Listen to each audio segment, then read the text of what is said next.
오늘 우리에게 주시는 하나님의 말씀은 고린도후서 9장 1절에서 15절 말씀입니다. 유대에 있는 성도들을 돕는 일을 두고 나는 더 이상 여러분에게 글을 써보낼 필요가 없습니다. 여러분의 열성을 내가 알고 있기 때문입니다. 나는 마케도니아 사람들에게 아가야에서는 지난해부터 준비가 되어 있다 하고 자랑하고 있습니다. 여러분의 열성을 듣고서 많은 사람이 분발하였습니다. 내가 이 형제들을 보낸 것은 우리가 이 일로 여러분을 자랑한 것이 헛된 말이 되지 않게 하려는 것이고, 내가 말한 대로 여러분이 준비하고 있게 하려는 것입니다.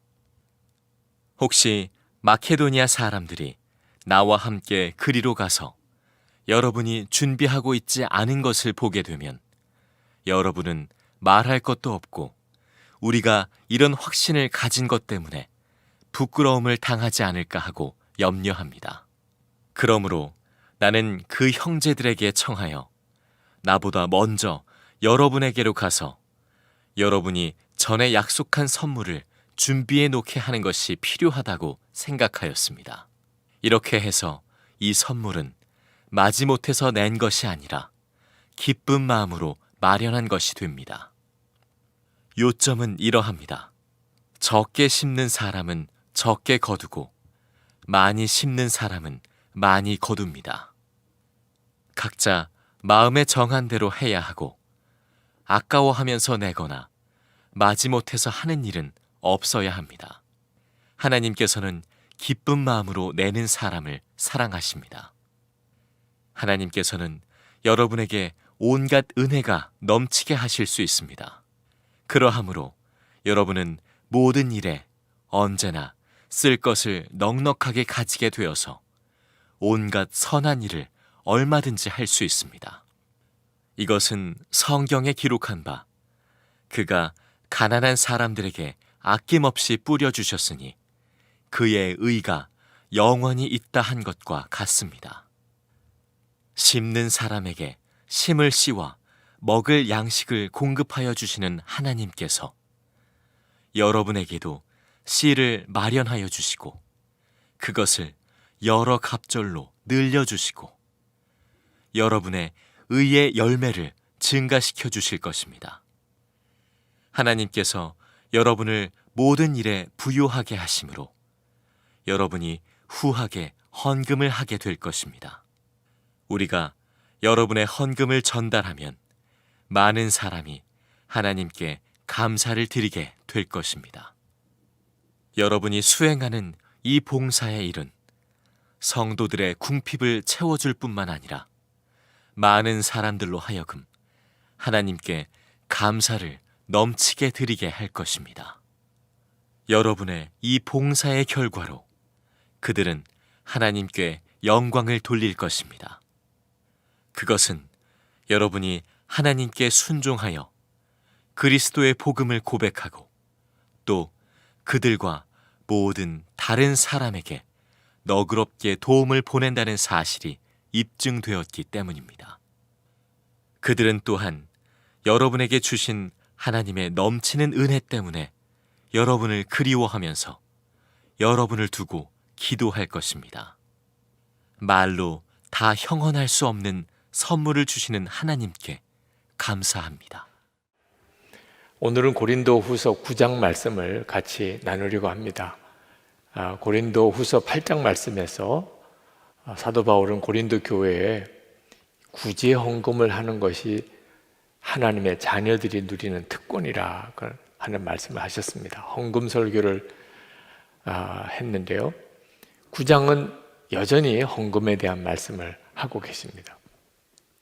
사도 바울이 고린도 교회의 헌금에 대해서 또 말씀을 하는 것은 고린도 교회 교인들이 빨리 구제 헌금을 해서 예루살렘 교회에 어려움 당하는 성도들을 도와주고자 하는 마음으로만 하신 말씀은 아닙니다. 사도 바울이 헌금에 대해서 말씀을 하고 있지만 실제로는 고린도 교회 교인들을 위하여 그들이 회개의 부흥을 경험하고 교회가 은혜를 회복했으니 이제 예수님과 동행하는 참으로 복 있는 삶을 더 풍성하게 살아가게 하기를 원하여 이 말씀을 하고 있는 겁니다. 그것은 돈이 하나님인 이 세상 가운데 헌금이 가지고 있는 의미입니다. 헌금은 하나님의 자녀들이 하나님의 복을 누리는 참 놀라운 하나님의 은혜의 방편입니다. 사도 바울이 고린도 교회 교인들에게 예루살렘에 보낼 헌금을 미리 준비하라고 권합니다. 그것은 사도 바울이 그동안에 마게도니아 지역에 있는 다른 교회에 고린도 교회 교인들은 예루살렘 교회를 위해서 헌금을 준비하고 있다고 자랑을 하고 다녔습니다. 그런데 막상 그 헌금을 이제 받으러 고린도 교회에 갔는데 헌금이 준비되지 않았다면 그러면 사도 바울도 너무 민망하고 고린도 교회는 얼마나 창피한 일이 되겠는가, 그런 뜻입니다. 그러니 헌금을 미리 준비해 놓고 있다가 언제라도 누구든지 오면 그 헌금을 예루살렘 교회로 보내도록 하라, 그런 뜻인데요. 그렇다고 그래서 사도 바울은 헌금을 체면 때문에 하거나 억지로 해서는 안 된다고, 헌금은 반드시 기쁜 마음으로 해야 되는 것이라고 그렇게 말씀하고 있습니다. 7절에 보면 아까워하면서 내거나 마지못해서 하는 일은 없어야 합니다. 하나님께서는 기쁜 마음으로 내는 사람을 사랑하십니다. 그러니까 어떤 헌금이든지 그 헌금은 하나님께 드리는 것이기 때문에 기쁨으로 드리지 않은 헌금은 하나님이 받으시지 않으십니다. 헌금의 매우 중요한 기준이 기쁨으로 드리는 겁니다. 2008년이 세계 금융 위기가 오고 우리나라도 경제적으로 굉장한 어려움을 겪었습니다. 그때 우리 교회도 재정에 큰 타격을 받았었습니다. 그때만 해도 아직까지 우리 교회가 이 예배당 건축비 상환을 온전히 감당할 여건이 못 됐기 때문에 성도들의 헌금으로 겨우 이자 정도를 부담하고 있었습니다. 그마저도 어려워지게 된 거죠. 2009년이 시작이 됐는데 건축비 상환을 위한 헌금이 제 마음속에 참 걱정이 되더라고요. 우리 교우들이 어느 정도 이 일을 감당해낼 수 있을까? 근데 그때 기도하면서 하나님이 제게 주신 마음이 오늘 이 고린도후서 이 말씀이었습니다. 헌금은 기쁨으로 해야 하는 거라. 교회를 정말 사랑하고 헌금하는 것이 기쁜 사람의 헌금만 받으라는 겁니다. 억지로 하고 힘들다, 왜 이렇게 해야 되냐, 그런 분들은 헌금하지 말아야 한다.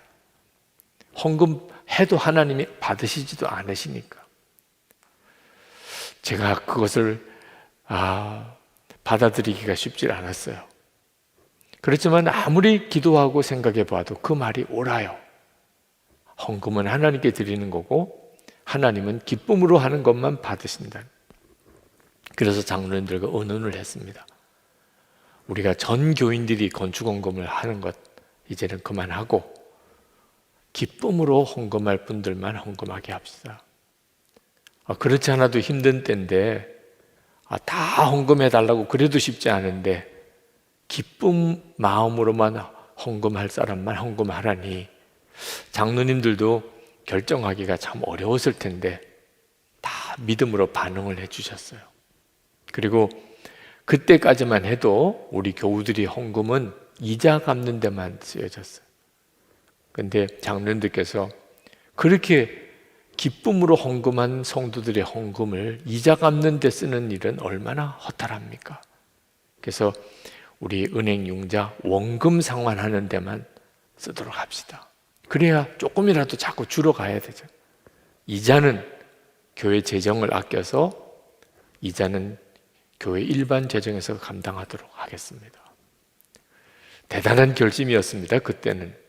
그리고 교우들에게 그것을 광고했습니다. 여러분, 올해는 건축헌금을 기쁜 사람만 하십시오. 정말 교회를 사랑하고 헌금하는 게 너무 기쁜 사람은 헌금합시다. 그래서 주일 저녁을 하루를 택해서 그 헌금하는 게 기쁜 사람만 모이시라고 그랬습니다.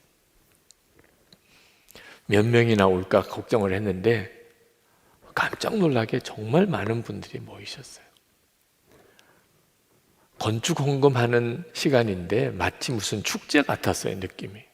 마음에 헌금하는 기쁨이 있는 사람들끼리만 모였으니 설교를 들어도 기쁘고 간증을 들어도 기쁘고 그리고 함께 통성기도 해도 그렇게 힘이 나고 그리고 헌금 작정서를 봉헌하는 시간에 정말 무슨 잔치 같은 느낌이었습니다. 헌금이 얼마나 작정될지는 모르겠지만 제 마음속에 이것으로 충분합니다, 하나님. 그런 마음이 들더라고요. 결과도 참 놀라웠어요. 우리가 이 예배당을 다시 건축하기 위해서 특별 헌금을, 건축 헌금을 했을 때보다 3배나 많은 헌금이 작정되었습니다. 그때부터, 그 해부터 2009년 금융위기 때문에 어려웠던 그 해부터 우리 교회 이 건축비 융자의 원금 상환이 시작이 되었습니다. 저는 그때 헌금은 기쁨으로 해야 하는 거고 그때 하나님이 역사하신다는 것을 알았어요. 여러분, 선교헌금 오늘까지가 이제 2021년 선교헌금 작정 마지막 날인데 얼마를 내가 작정해야 되나? 건축헌금은 얼마를 해야 되나? 11조 헌금은 어떤 기준으로 해야 되나? 여러분들이 그동안 고민하신 분들도 있으실 거예요. 기준은 아주 명확합니다. 마음에 정한 대로 하면 돼요. 여기 7절에 보면 각자 마음에 정한 대로 해야 하고 그랬습니다. 이 말은 누가 시켜서 해서 하는 거 아니고 설득해서 헌금하는 것도 아니고 누가 강요해서 헌금해서도 안 되고 계산해서 헌금해서도 안 되고 체면 때문에 하는 것도 아니고 마음에 정한 대로 하라. 다시 말하면 마음대로 하라, 그런 뜻이죠. 정말 그렇게 해도 될까요? 그러면 헌금할 사람이 누가 있겠어요? 참 신비한 일입니다.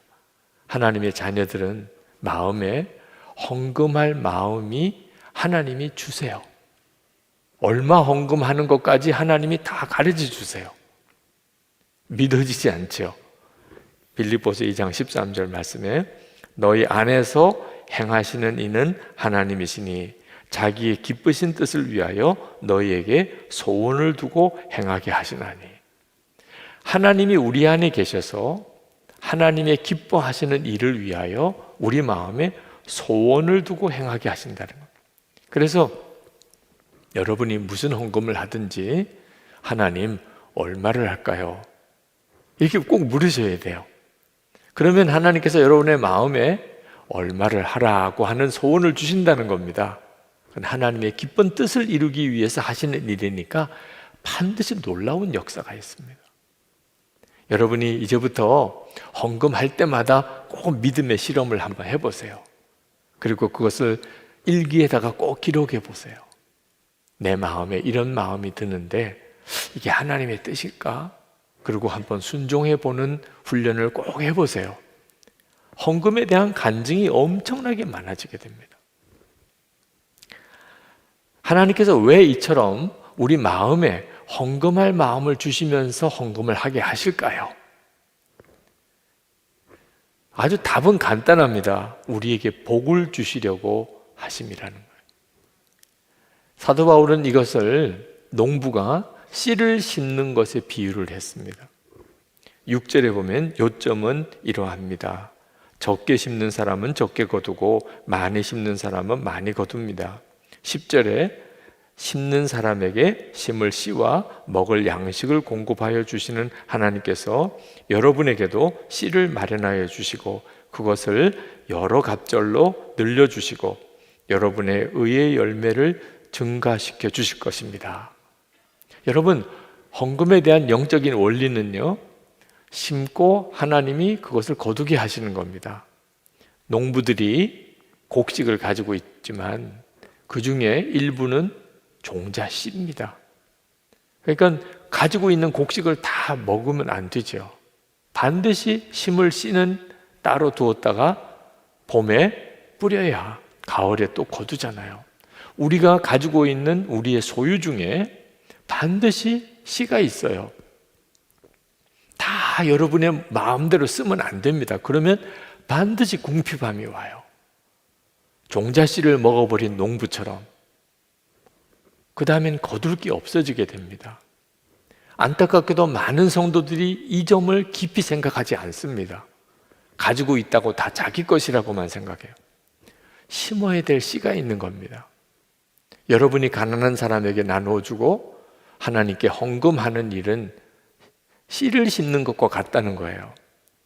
바보 같은 사람은 아우 그거 다 먹어도 모자란데 그 바보 같은 생각을 하는 겁니다.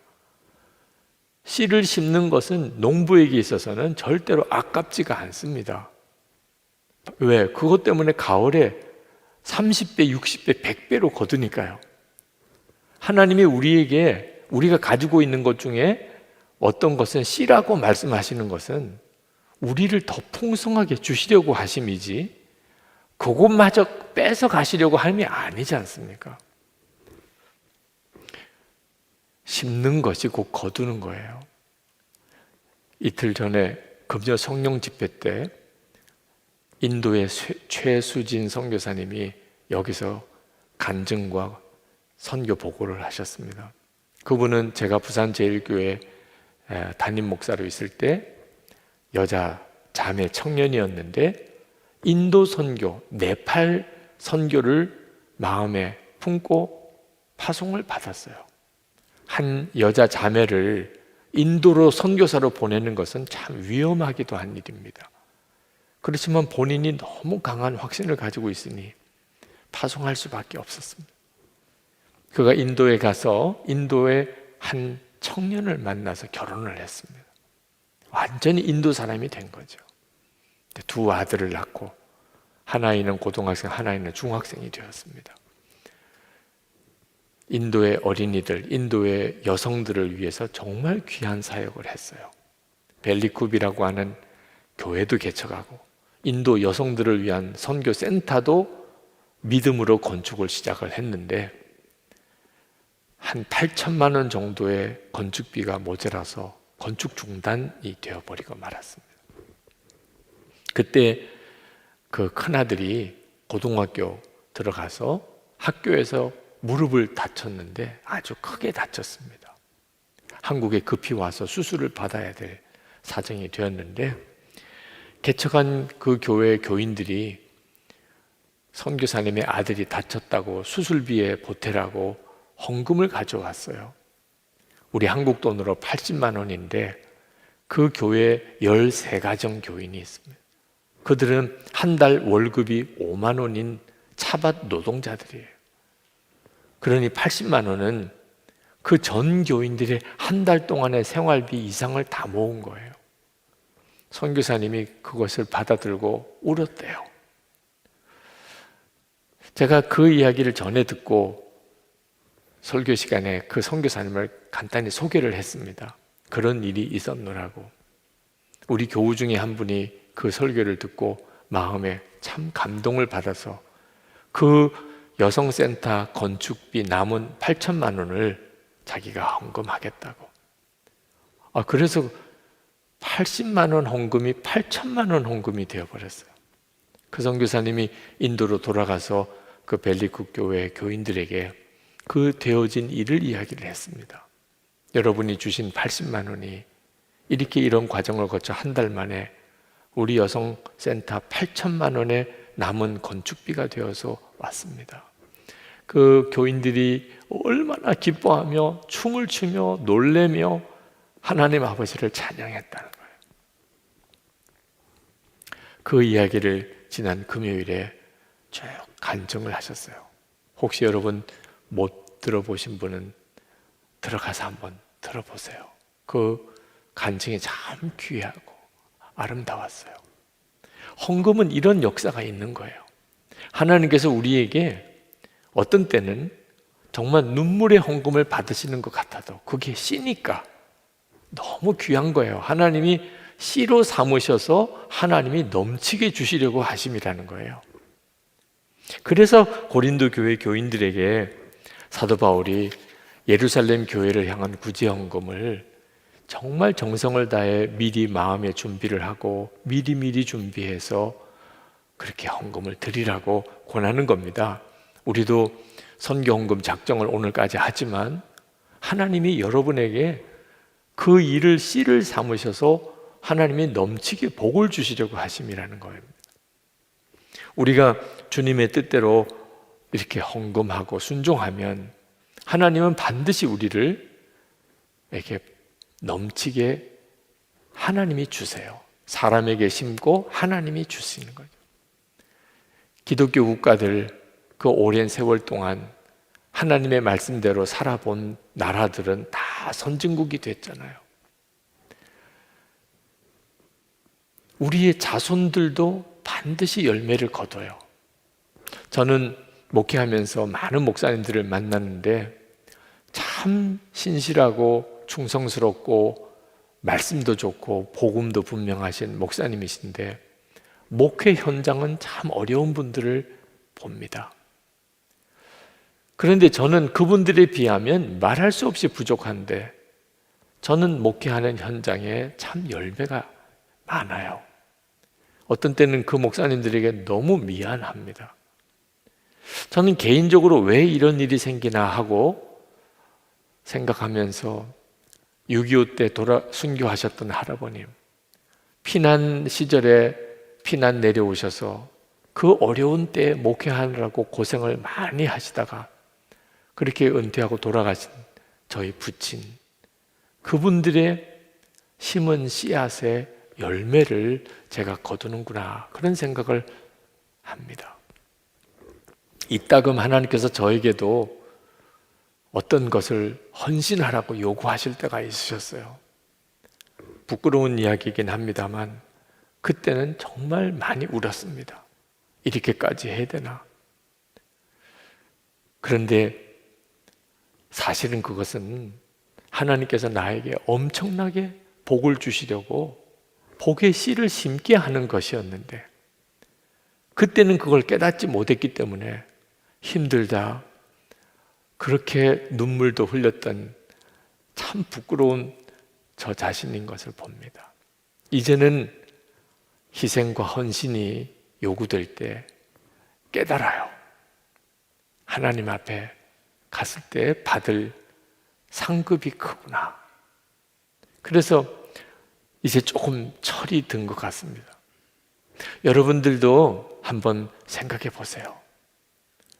정말 하나님이 풍성하게 주실 씨를 심으시고 계신지, 자녀들이, 후손들이 두고두고 거둘 수 있는 그런 축복의 씨를 내가 심었는지, 내 때에 거두지 못해도 좋아요. 우리 아이들, 자손들이 거둘 수 있으면 정말 잘한 거죠. 그러나 우리가 이렇게 하나님 앞에 드리고 어려운 사람을 도와서 심은 이 축복의 씨가 이 세상에서만 다 거두는 거 아닙니다.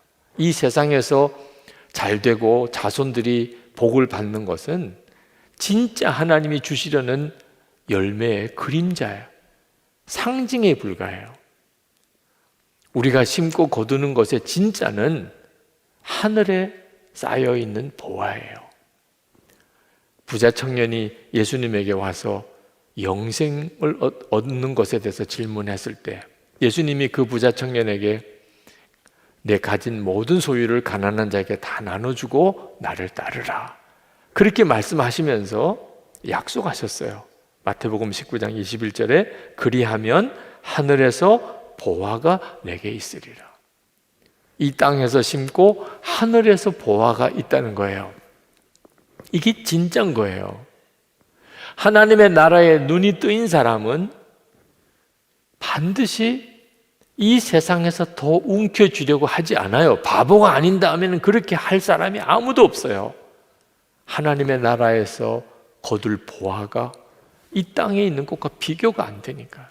근데 하나님의 나라에 눈이 뜨이지 않은 사람은 구제가 쉽지 않아요. 현실적으로 내 것을 주어야 되는 거니까요. 그러니까 항상 그 점에 대해서 계산하느라고 진짜 복을 누리지를 못하는 거죠. 여러분에게는 하늘의 보화가 어느 정도 쌓인 것 같습니까? 생각하고 사셔야 돼요. 나에게는 하늘의 보화가 어느 정도 쌓였을까? 구제에 대해서 인색했던 순간 누구에게나 있을 겁니다. 헌금하는 게 아깝다고 느껴지는 순간이 없었던 사람이 누가 있겠어요? 은혜가 깨달아지지 않으면 누구나 그럴 수밖에 없습니다. 근데 은혜의 눈이 뜨이면 완전히 마음이 달라져요. 8절에 보면 하나님께서는 여러분에게 온갖 은혜가 넘치게 하실 수 있습니다. 그러하므로 여러분은 모든 일에 언제나 쓸 것을 넉넉하게 가지게 되어서 온갖 선한 일을 얼마든지 할 수 있습니다. 하나님은 우리에게 모든 은혜가 넘치게 하실 수 있대요. 우리가 어떤 일이든지 마음껏 쓸 수 있는 넉넉한 재물을 주실 수 있대요. 네, 항상 마지막 하나님이 그렇게 하시는 목적을 알아야 돼요. 온갖 선한 일을 마음껏 하게 하기 위해서 그래요. 안타깝게도 많은 성도들에게 이 마지막 소원이 없어요. 온갖 선한 일을 마음껏 하려고 하는 마음만 있으면 하나님은 모든 은혜를 마음껏 부어주신다는 거예요. 그런데 우리가 하나님의 기뻐하는 뜻대로 보내고 흘려보내고 돕고 헌금하는 마음에 인색함이 있으면 하나님의 주시는 하늘의 축복의 문도 닫혀버리게 돼요. 사도 바울이 헌금을 가지고 하나님께 영광 돌리는 일이라 그렇게 표현을 했습니다. 13절에 여러분의 이 봉사의 결과로 그들은 하나님께 영광을 돌릴 것입니다. 우리가 하나님께 영광을 돌리는 방법이 여러 방법이 있는데 찬양을 할 때, 그렇죠? 또 간증을 하면서 하나님께 영광 돌립니다. 뭐 그럴 수 있죠. 그런데 사도 바울은 구제 헌금을 통해서 하나님께 영광을 돌린다는 거예요. 그게 어떻게 그렇게 되죠? 우리가 어려운 사람을 도왔어요. 그러면 그 어려운 사람은 어떻게 해요? 하나님 감사합니다. 그죠? 참 힘들고 어려웠는데 교회와 성도를 통하여 도움이 왔어요. 아, 이게 교회에서 주시는 거예요? 아유, 하나님 감사합니다. 하나님이 영광을 받으시죠. 그러니까 우리가 구제헌금을 하고 우리가 헌금을 하고 이렇게 어려운 사람을 도우면 하나님께서 영광을 받으신대요. 12절 말씀을 보십시다. 여러분이 수행하는 이 봉사의 일은 성도들의 궁핍함을 채워줄 뿐만 아니라 많은 사람들로 하여금 하나님께 감사를 넘치게 드리게 할 것입니다. 하나님께서 11조를 바치라고 하셨어요. 하나님께서 돈이 왜 필요하시겠어요? 첫 열매는 하나님 것이라 그랬어요. 하나님이 돼지 새끼나 염소 새끼가 왜 필요하겠어요? 100% 우리들을 위해서 하라는 거예요. 하나님께서 11조 바치라, 감사헌금 드리라 다 그러지만 100% 우리를 위해서 하시는 거예요. 그것을 가지고 어려운 사람을 도우라, 필요한 사람들에게 나눠주라는 거예요. 그러면 그 드린 사람, 그 일을 위해 쓰임받은 교회가 복을 받는데 도움을 받은 사람은 갚을 방법이 없어요. 그러니 어떻게 해요? 하나님, 그 교회, 그 성도에게 갚아주세요. 하나님이 갚아주세요. 그 교회와 그 성도가 나에게 이렇게 했습니다. 하나님, 그 교회에 복을 주세요. 부흥을 주세요. 그 성도에게 복을 주세요. 그렇게 기도하잖아요. 14절에 봅시다. 그들은 또한 여러분에게 주신 하나님의 넘치는 은혜 때문에 여러분을 그리워하면서 여러분을 두고 기도할 것입니다. 여러분, 우리가 하나님 앞에 복을 받을 때 반드시 축복 기도가 필요합니다. 하나님이 그런 방법을 정해 두셨어요. 여러분이 랜선 축복 기도 새해 하시죠. 교구 목사님께서 여러분들이 기도 제목을 가지고 가정마다 축복 기도를 먼저 합니다. 하나님이 복을 먼저 빌게 하세요. 그리고 그 기도에 하나님이 응답하시는 방법으로 하나님이 역사하십니다. 그래서 목회자를 세우고 성도들을 목양하게 하는 거예요. 그런데 여러분, 이 축복 기도가 목사님만 하는 게 아닙니다. 아주 가난한 사람이 축복 기도를 해요. 여기에 나오는 것처럼.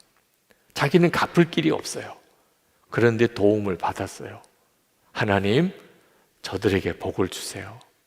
여러분, 목사의 축복 기도보다 더 하나님이 기뻐 쓰시는 축복 기도가 가난한 사람의 축복 기도예요. 이 비밀을 알아야 돼요. 사람에게 심고 하나님이 거두게 하시는 거예요. 그래서 갚을 길이 없는 사람이 여러분 보배예요. 여러분 주변에 여러분이 좋은 음식 하나 대접하면 그 다음에는 그 사람이 또 여러분에게 대접하고, 이런 관계는 아무리 돈을 많이 써도 복이 없어요. 주고받는 관계니까. 그런데 갚을 길이 없는 이제 연로하신 약해지신 부모님에게 잘하는 거, 그 부모님이 어떻게 하겠어요? 하나님, 저 아이가 나에게 이렇게 잘합니다. 하나님, 저 아이에게 복을 주세요. 이제는 축복 기도밖에 할 게 없어요. 정말 선교사님, 갚을 길이 없지요. 하나님, 저 성도님이, 저 교회가 우리에게 이렇게 했습니다. 하나님, 저 교회에 복을 주시고 저 성도님에게 복을 주세요.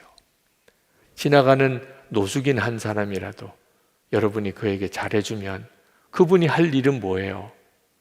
하나님이 계시면 저 사람에게 복을 주세요. 그런 마음의 소원이라도 가짐, 그게 다 우리에게 복이 된다는 거예요. 이것이 하나님께서 헌금을 드리게 하는, 구제하게 하는 일을 통하여 성도들에게 복을 주시려는 방법이라는 겁니다.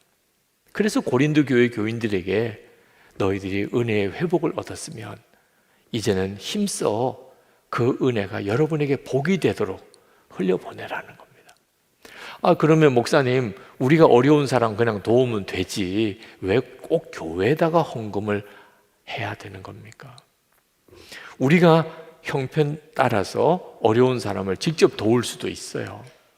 그런데 거기에는 항상 이런 위험이 따릅니다. 도움을 받은 사람이 하나님께 감사하기보다 자기에게 직접 도와준 사람을 의지하게 되는, 저 사람이 나를 도와줬어. 그런데 교회를 통하여 도움이 가면 하나님이 하셨구나.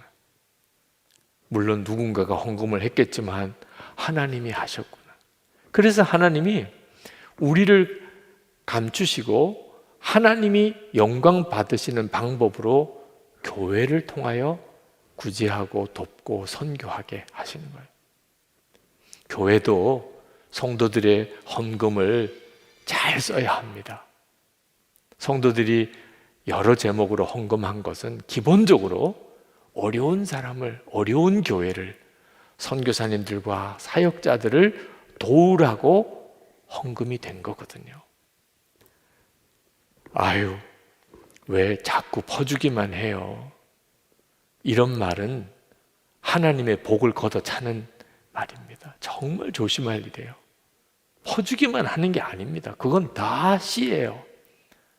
그 다음에 거둘 것이 얼마나 엄청난지 몰라요. 우리도 모자라는데 그래서 사실 더 심어야 되는 거예요. 모자라는 이유가 뭐죠? 농부 같으면 무슨 일이 있어도 씨를 심고 거두려고 할 거예요. 여러분, 우리가 예수 믿고 받은 은혜가 엄청납니다. 그런데 하나님의 고다음 계획이 있어요. 우리 속에서 생수의 강이 흘러나가는 겁니다. 우리 주변에 있는 모든 이들에게 우리를 통하여 생수의 강이 흘러가는 거예요. 이것이 바로 하나님이 우리를 축복하는 원리예요. 우리는 교회든지 개인이든지 다 하나님의 축복의 통로일 뿐입니다. 우리가 사람들에게, 어려운 사람에게 문이 열리면 열릴수록 하늘 문은 더욱 열려요. 사람들에게 문이 닫히면 하늘 문도 닫혀버려요. 사도 바울이 고린도 교인들에게 예루살렘 교회를 돕는 일을 위한 헌금을 말씀하면서 핵심은 헌금에 있지 않고 고린도 교회 교인들이 더 풍성한 삶을, 더 놀라운 은혜의 삶을 누리고 살도록 하려는 것에 있었어요. 오늘도 사랑하는 성도 여러분, 이제 우리 같이 기도할 때 하나님, 제가 복의 통로가 되기 원합니다. 하나님의 은혜의 통로로 쓰임 받기 원합니다. 제가 믿음이 있고 은혜의 눈이 열려서 부지런히 심는 자가 되고 이 땅에서도 누리고 하늘나라의 보화가 있게 해 주시옵소서. 우리 다 같이 통성으로 기도하겠습니다. 오늘 우리에게 주시는 하나님의 말씀은 고린도 후서 6장 1절에서 18절 말씀입니다. 우리는 하나님과 함께 일하는 사람으로서 여러분에게 권면합니다. 하나님의 은혜를 헛되이 받지 않도록 하십시오. 하나님께서 말씀하시기를 은혜의 때에 나는 내 말을 들어주었다. 구원의 날에 나는 너를 도와주었다 하셨습니다. 보십시오. 지금이야말로 은혜의 때요. 지금이야말로 구원의 날입니다. 아무도 우리가 섬기는 이 일에 흠을 잡지 못하게 하려고 우리는 무슨 일에서나 아무에게도 거리낌거리를 주지 않습니다. 우리는 무슨 일에서나 하나님의 일꾼답게 처신합니다. 우리는 많이 참으면서 환난과 궁핍과 곤경과 매맞음과 옥에 갇힘과 난동과 수고와 잠을 자지 못함과 굶주림을 겪습니다. 또 우리는 순결과 지식과 인내와 친절과 성령의 감화와 거짓없는 사랑과 진리의 말씀과 하나님의 능력으로 이 일을 합니다. 우리는 오른손과 왼손에 의의 무기를 들고 영광을 받거나 수치를 당하거나 비난을 받거나 칭찬을 받거나 그렇게 합니다. 우리는 속이는 사람 같으나 진실하고 이름 없는 사람 같으나 유명하고 죽는 사람 같으나 보십시오. 살아 있습니다. 증거를 받는 사람 같으나 죽임을 당하는 데까지는 이르지 않고 근심하는 사람 같으나 항상 기뻐하고 가난한 사람 같으나 많은 사람을 부요하게 하고 아무것도 가지지 않은 사람 같으나 모든 것을 가진 사람입니다. 고린도 사람 여러분, 우리는 여러분에게 숨김없이 말하였습니다. 우리는 마음을 넓혀 놓았습니다. 우리가 여러분을 옹졸하게 만드는 것이 아니라 여러분의 마음이 옹졸한 것입니다. 나는 자녀들을 타이르듯이 말합니다. 보답하는 셈으로 여러분도 마음을 넓히십시오. 믿지 않는 사람들과 멍에를 함께 매지 마십시오.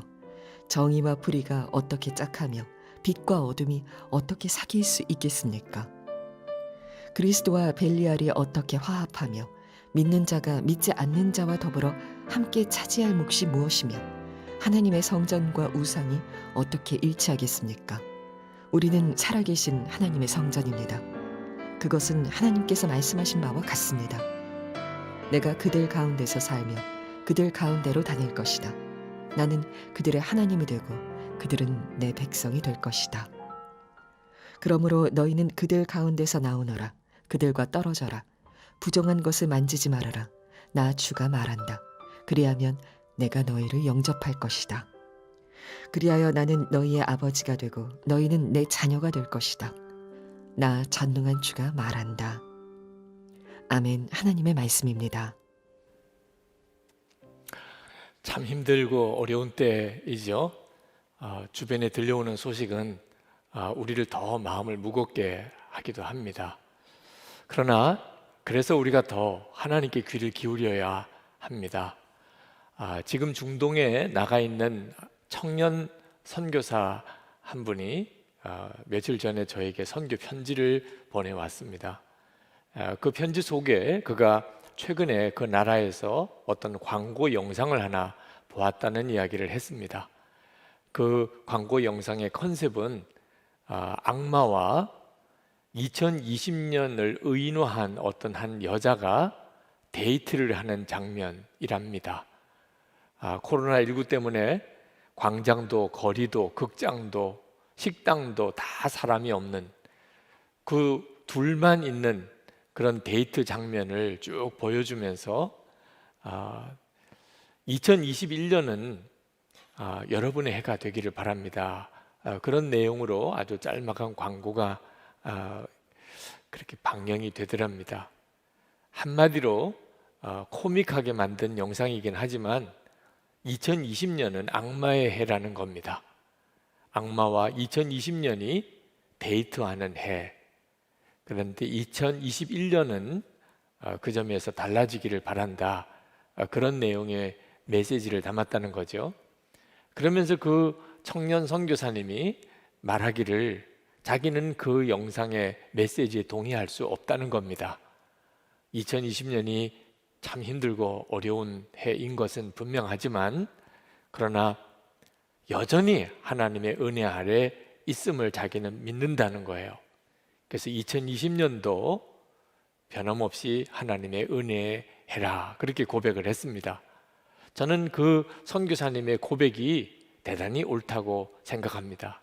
우리가 하나님을 바라보면 누구나 다 그런 마음을 가지게 됩니다. 실제로 코로나19 확산세가 아주 심각해서 오늘 주일뿐만 아니고 우리 당회나 구역회도 온라인으로 해야 하고 다음 주간 성탄 주간, 그 다음 주간은 송구 영신 예배가 있는 올해 마지막 주간, 2021년 새해 첫 주간 다 사실 모여서 예배하기가 쉽지 않은 그런 상황에 있습니다. 아마 거리두기가 더 강화될 것이라는 예측도 있습니다. 그럼에도 불구하고 하나님은 지금은 은혜의 때다 그렇게 말씀하신다고 저는 그렇게 깨달아집니다. 사도 바울이 고린도 교회에 하신 말씀이 그 말씀이었습니다. 지금이야말로 은혜의 때고 지금이야말로 구원의 날이라 그렇게 말씀을 했습니다. 사도 바울이 이렇게 말씀하신 것은 지금 하나님과의 화해할 그런 은혜가 부어졌다는 거예요. 지금까지는 하나님과 화해하는 것은 우리에게는 불가능했습니다. 죄의 장벽이 가로막고 있었습니다. 그런데 예수님께서 우리의 죄를 지시고 십자가에 죽으시고 그리고 부활하심으로 하나님과 우리 사이에 죄의 장벽이 다 무너지는 길이 복음 안에서 활짝 열렸다는 겁니다.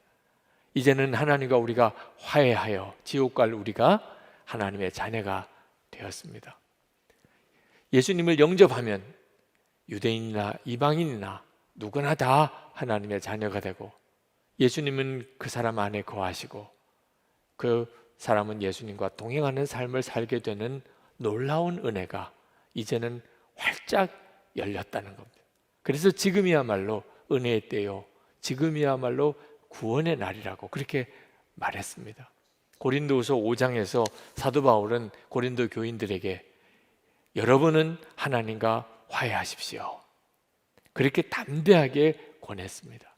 고린도후서 6장에 들어와서 사도 바울은 1절에 하나님의 은혜를 헛되이 받지 않도록 하십시오 또 그렇게 말씀하고 있습니다.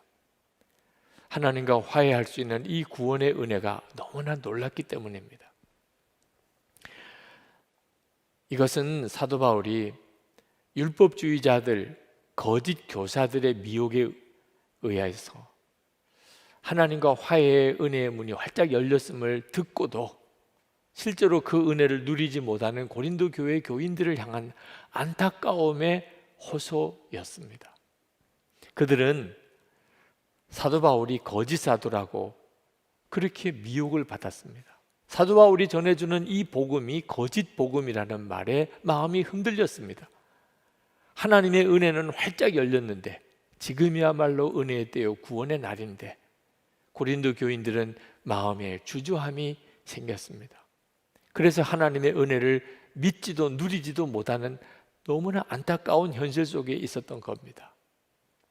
사도 바울은 고린도 교인들에게 자기가 이 복음을 전하기 위해서 얼마나 고난을 당했는지에 대해서 말씀했습니다. 환난을 당하고 궁핍, 곤경, 매맞음, 옥의 갇힘과 난동과 수고와 잠을 자지 못함과 굶주림을 겪었다는 것입니다. 사도 바울이 왜 이런 고난을 겪었습니까? 하나님과 함께 일하는 사람이기 때문이라는 겁니다. 하나님께서 사도 바울에게 유대인뿐만 아니고 모든 이방인들에게도 하나님과 화해할 수 있는 은혜가 열렸다는 사실을, 누구든지 예수님을 믿기만 하면 하나님의 자녀가 되고 주님과 동행하는 삶을 살게 된다는 것을 전하라고 강권하셨기 때문에 전도자의 길을 가게 된 거죠. 그 전도자의 삶이 그 엄청난 고난이 있는 삶이지만 사도 바울은 그 길을 꿋꿋이 갔던 겁니다. 사도 바울은 4절에 자신은 무슨 일에서나 하나님의 일꾼답게 처신합니다. 그런 고백을 했습니다. 어떤 고난을 당하든지 끝까지 순결과 지식과 인내와 친절과 성령의 감화와 거짓 없는 사랑과 진리의 말씀과 하나님의 능력으로 사명을 감당했다는 겁니다.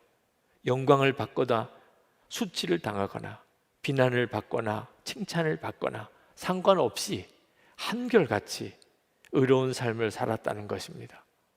이유는 하나입니다. 복음 전하는데 자기 자신이 걸림돌 되기 싫었기 때문입니다. 그는 정말 하나님과 함께 일하는 자로서 이 하나님의 은혜, 말할 수 없는 구원의 복음 전하는 일에만 전심을 다했고, 그랬던 사도 바울과 하나님은 함께 해주셔서 놀라운 간증이 있게 하셨습니다.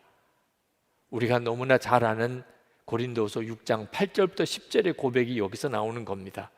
우리는 속이는 사람 같으나 진실하고, 이름 없는 사람 같으나 유명하고, 죽는 사람 같으나 보십시오, 살아 있습니다. 징벌을 받는 사람 같으나 죽임을 당하는 데까지는 이르지 않고, 근심하는 사람 같으나 항상 기뻐하고, 가난한 사람 같으나 많은 사람을 부유하게 하고, 아무것도 가지지 않은 사람 같으나 모든 것을 가진 사람입니다. 사도 바울은 자기가 복음 전하는 일을 위하여 이렇게 고난 당하는 일, 그리고 그 가운데 하나님이 주셨던 놀라운 은혜에 대하여 이 간증을 하는 것은 고린도 교인들이 복음을 듣고도 누리지 못하는 게 너무 안타까웠기 때문입니다. 복음을 듣지 못하는 사람이 많은 것도 안타깝습니다. 그러나 복음을 듣고도 복음을 누리지 못하는 고린도 교인들을 향하여 사도 바울이 제발 이제는 마음을 넓혀서 무엇이 진짜 복음인지 분명히 깨닫고, 그리고 그 하나님의 은혜를 누리라, 하나님과 화해함을 이제는 실제로 살아라 하고 권하는 것입니다. 11절 말씀에 고린도 사람 여러분, 우리는 여러분에게 숨김없이 말하였습니다. 우리는 마음을 넓혀 놓았습니다. 그러면서 13절에 가서 여러분도 마음을 넓히십시오. 말할 수 없는 고난을 겪으면서도 이렇게 복음을 전하는 우리를 보십시오. 이 일이 얼마나 귀한 일이고 얼마나 복된 일이라 우리가 이렇게까지 하겠습니까? 그런데 여러분, 사도 바울이 고린도 교회의 교인들을 향하여 가졌던 그 답답함, 복음을 듣고도 실제로 복음을 누리지 못하는 그 답답함은 지금 우리를 보시는 주님의 답답함이기도 하다는 것을 깨달아야 합니다. 우리는 고린도 교인들은 분명히 붙잡지 못했던 예수님의 십자가와 부활의 복음을 우리는 너무나 잘 알고 있습니다. 우리는 예수 그리스도로 인하여 하나님과 화해한 자가 되었고, 지옥에 갈 수밖에 없는 우리가 하나님의 자녀가 되어 천국 영생을 소유했습니다. 다 너무나 잘 알고 있는 내용입니다. 그런데 그럼에도 불구하고 여전히 오직 주님으로만 사는 그리스도인들을 찾아보는 일은 대단히 어렵습니다. 우리는 그동안에 나는 죽고 예수로 사는 복음을 너무나 많이 들었습니다. 항상 주님과 친밀히 동행하라는 메시지도 수도 없이 들었습니다.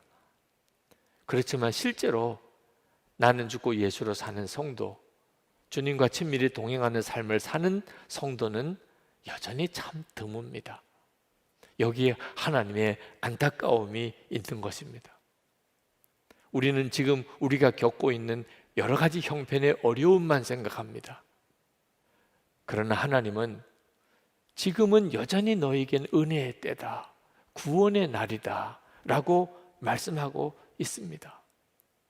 우리에게 필요한 것은 놀라운 복음을 듣기만 하는 것이 아니고 실제로 이제는 오직 주 예수님으로 사는 믿음으로 살아가는 것입니다. 이번에 온라인 목회자 제자 훈련이 마쳐졌습니다.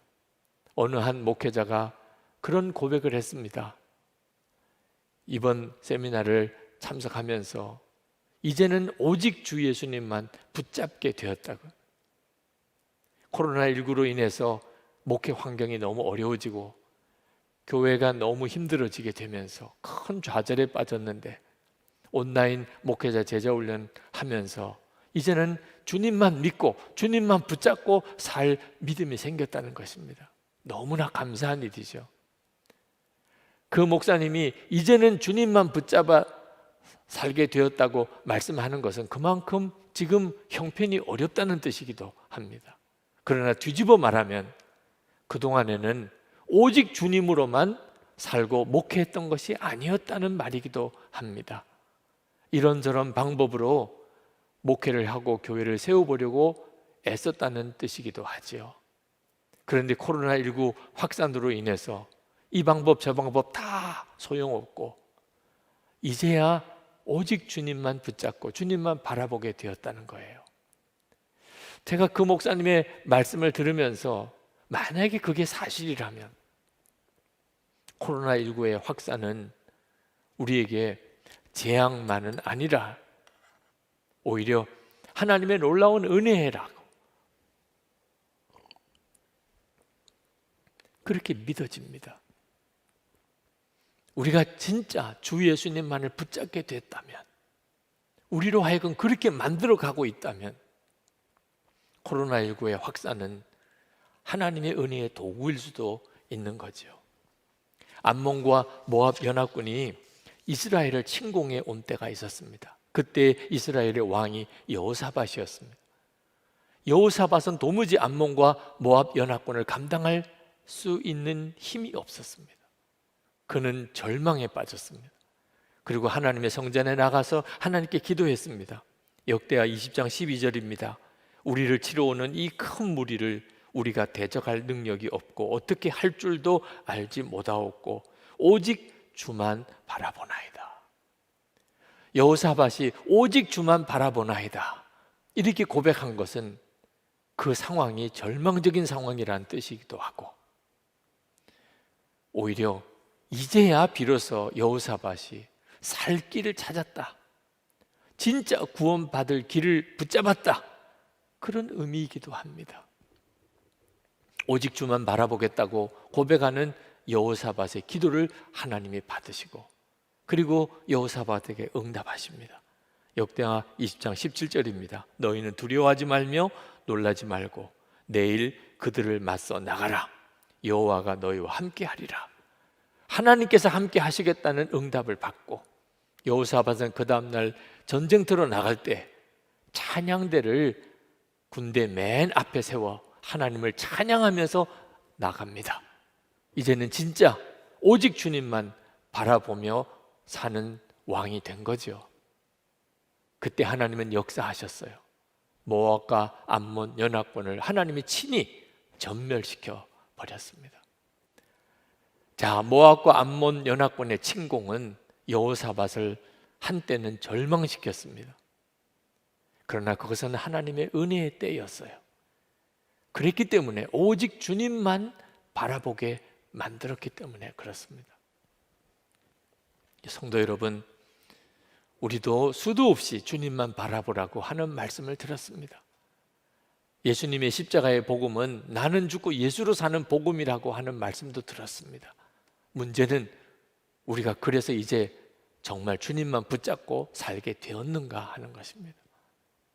우리에게는 여러 가지 많은 방법이 있는 것처럼 보였습니다. 코로나19 확산 때문에 이 방법 저 방법 다 소용없어졌습니다. 그랬다면 오직 주님만 붙잡는 길로 우리를 이끌어가고 있다고 여러분 정말 생각해야 합니다. 그렇다면 지금 이 상황은 오히려 하나님의 은혜의 때요 구원의 날일 수 있는 겁니다. 사도 바울은 고린도 교인들에게 단호하게 말했습니다.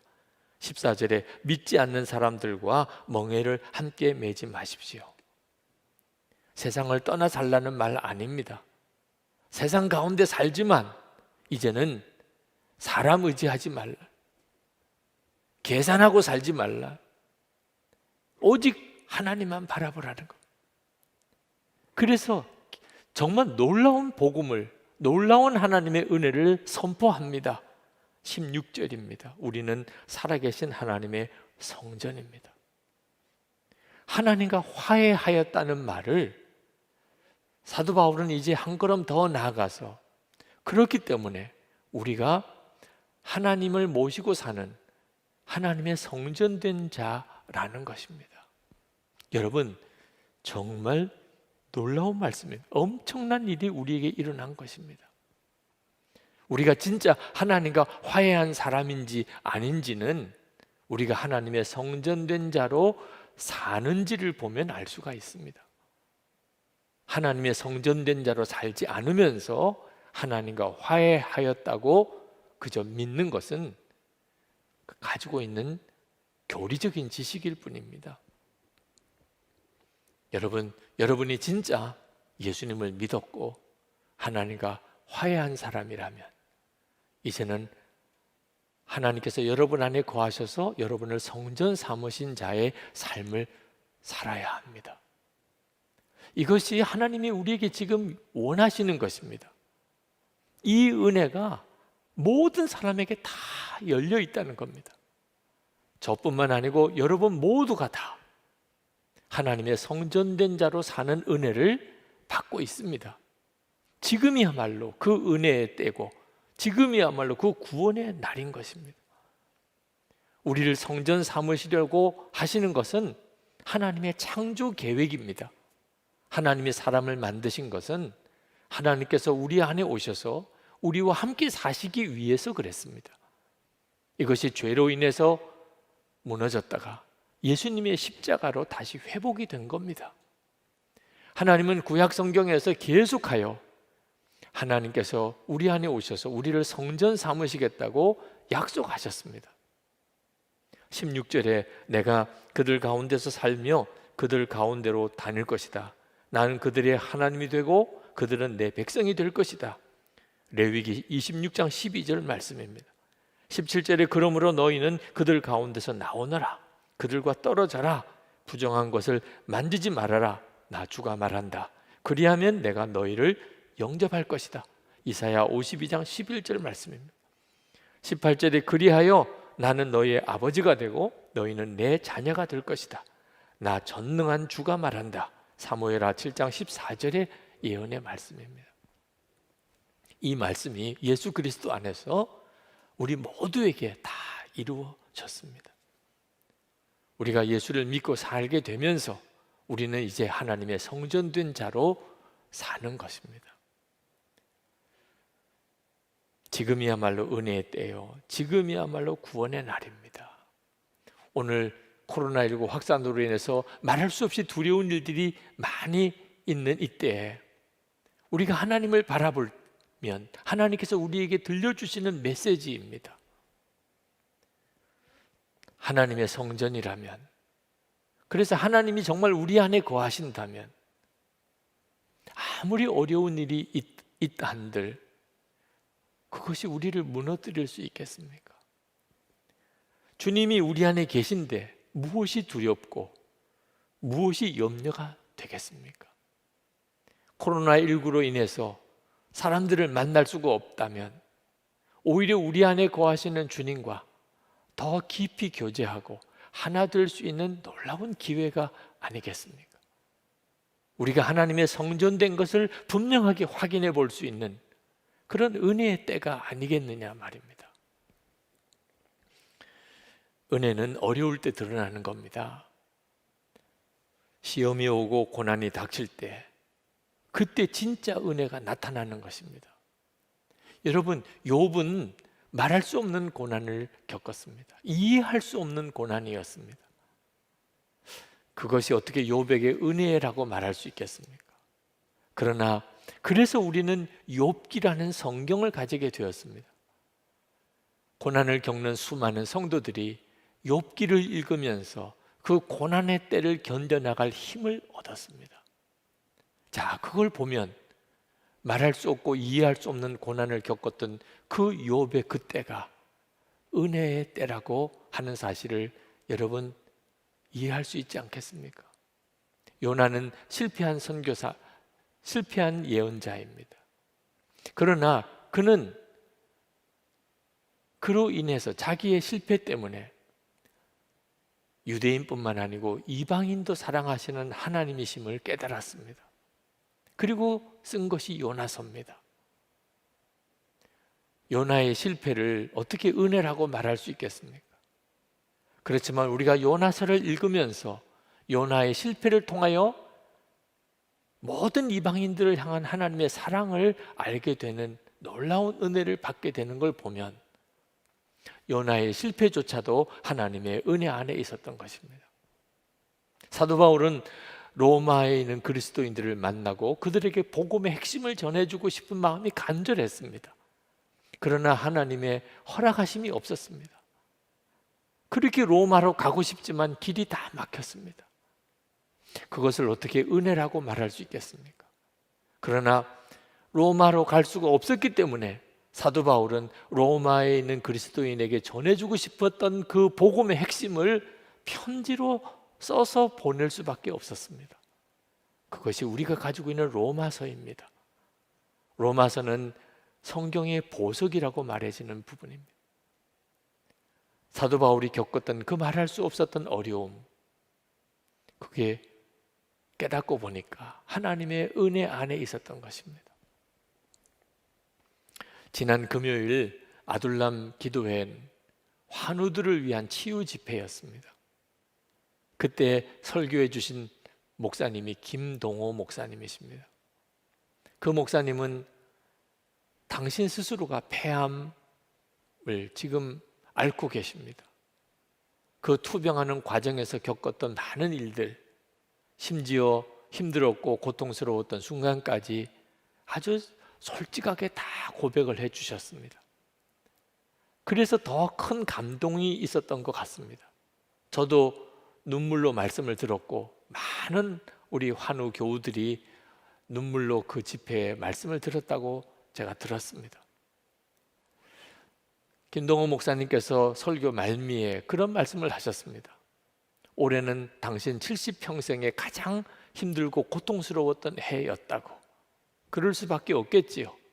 한 가지 암도 쉬운 일은 아닌데 폐암에 전립선 암에 갑상선 암까지 3가지 암을 앓고 투병하신 해입니다.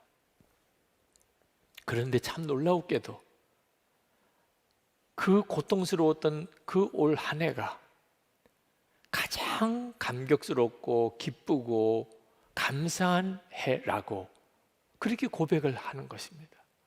정말 기가 막힌 일이죠. 어떻게 이것이 가능한 일입니까? 사도 바울은 똑같은 이야기를 하고 있는 겁니다. 하나님의 은혜의 복음, 그 복음을 전하기 위해서 겪었던 그 수많은 고난, 말할 수 없는 고통스러웠던 일들을 겪으면서도 사도 바울은 고린도 교인들에게 지금은 은혜의 때요, 지금이야말로 구원의 날이라고 선포하고 있지 않습니까? 하나님의 사람들의 일관된 고백입니다. 힘들고 어려웠던 그때가 은혜의 때요, 그때가 구원의 날이라는 것입니다. 이 말씀은 여러분 모두의 삶에도 동일하다는 것입니다. 힘들고 어려우십니까? 말할 수 없이 고통스럽습니까? 그 가운데서도 하나님의 은혜는 변함이 없다는 것입니다. 우리가 누리는 은혜의 핵심이 무엇입니까? 하나님께서 우리 안에 오셔서 우리를 성전 삼으신 것, 주 예수님은 우리와 늘 함께 계시고 동행해 주신다는 것입니다. 정말 힘들고 어려울 때 여러분 한번 크게 고백하고 선포하십시오. 나는 하나님의 성전이다. 주 예수님은 지금 나와 함께 계시고 나와 동행하신다. 여러분 정말 목이 터져라고 여러분 이 은혜를 고백해 보십시오. 그러면 여러분의 형편과 처지 속에 오히려 하늘로부터 부어지는 놀라운 은혜가 임하는 것을 다 경험하시게 됩니다. 여러분, 기도도 기도할 기회가 있습니다. 우리가 1시간 기도하자, 성전 기도하자, 삼겹줄 기도를 하자, 여러분 이 때를 붙잡으셔야 됩니다. 기도하고 싶어도 기도할 수 없을 때가 옵니다. 여러분, 봉사하는 것도, 헌신하는 것도, 섬기는 것도, 선한 일에도 다 기회가 있습니다. 우리 교육관 이제 완공되어 가는 때 그 비품 하나라도 우리가 섬기자. 여러분, 힘을 다해 보시기 바랍니다. 은혜 받는 것도 다 기회가 있습니다. 그래서 지금은 은혜 받을 때요, 지금은 구원의 날이라고 한 겁니다. 여러분, 하나님의 성전된 자로 살 수 있는 것, 주 예수님과 친밀히 동행하는 그런 은혜의 삶을 여러분 지금 시작할 수 있습니다. 놓치지 않으셔야 합니다. 기회가 지나가고 난 다음에 그때가 진짜 은혜의 때요, 그때가 구원의 날이었는데 내가 그것을 소홀히 여겼구나, 헛되이 보내버렸구나, 탄식하지 않게 되기를 축복합니다. 우리 기도합시다. 하나님께 기도합시다. 힘들고 어려운 환경과 여건만 보지 마시기 바랍니다. 지금이야말로 하나님의 은혜의 때요, 구원의 날인 것을 믿습니다. 하나님의 성전된 자로 살게 하소서. 주님과 더욱 친밀히 동행하여 이제는 오직 주님만 바라봅니다. 진짜 이 믿음으로 사는 자가 되게 해 주옵소서. 기도하십시다. 은혜와 사랑에 충만하신 하나님, 놀라우신 하나님의 은혜를 감사합니다. 갈망하며 사모하며 하나님 소원합니다. 사랑하는 성도들에게 믿음의 믿음을, 하나님 은혜의 은혜를 더하여 주시기를 원합니다. 아버지 하나님, 주님을 온전히 붙잡게 하소서. 나는 하나님의 성전이 주 예수님이 함께 계신 것을 하나님 목청껏 하나님 고백하고 외치게 하소서. 하나님, 이 은혜 안에 무엇이 우리를 무너뜨릴 수 있겠습니까? 하나님, 그 어떤 것으로 인해서 우리가 흔들릴 수 있겠습니까? 성도들 위해 역사하소서. 하나님의 놀라운 은혜로 함께 하소서. 기름 부으시고 또 기름 부어 주소서. 하나님의 역사하심이 충만하게 임하게 하여 주옵소서. 아버지, 감사합니다. 놀라우신 주님을 찬양합니다. 하나님의 은혜가 오늘 성도들의 마음에 그 중심에 충만하게 부어지기를 원합니다. 감사합니다. 아버지 하나님, 아멘입니다. 우리가 하나님의 성전으로 그렇게 살 수 있는 것, 하나님 그 하나로 충분합니다. 우리의 형편과 처지는 참으로 힘들어 있습니다.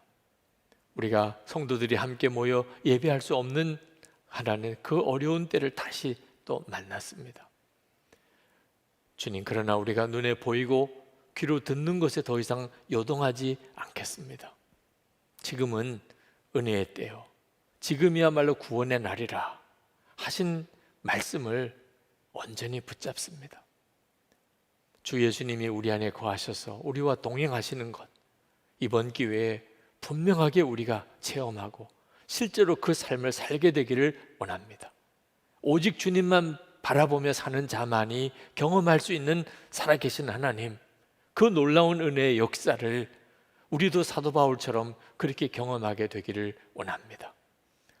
듣고만 흘려보내지 말게 하소서. 아는 것으로만 그치지 않게 하소서. 사랑하는 성도들의 삶의 현장에서 하나님이 역사하소서. 은혜의 놀라운 체험을 부어주소서. 하나님, 오늘도 하나님 앞에 예배하며 우리가 믿음으로 하나님 앞에 우리의 감사의 예물을 올려드립니다.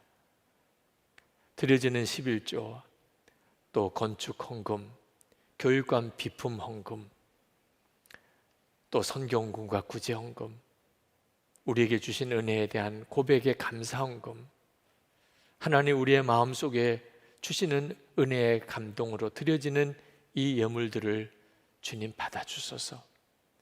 그리고 하나님 또 새 힘을 우리에게 부어주소서. 우리가 세상에서 은혜의 통로로 살아계신 하나님의 증인으로 그렇게 살게 하소서.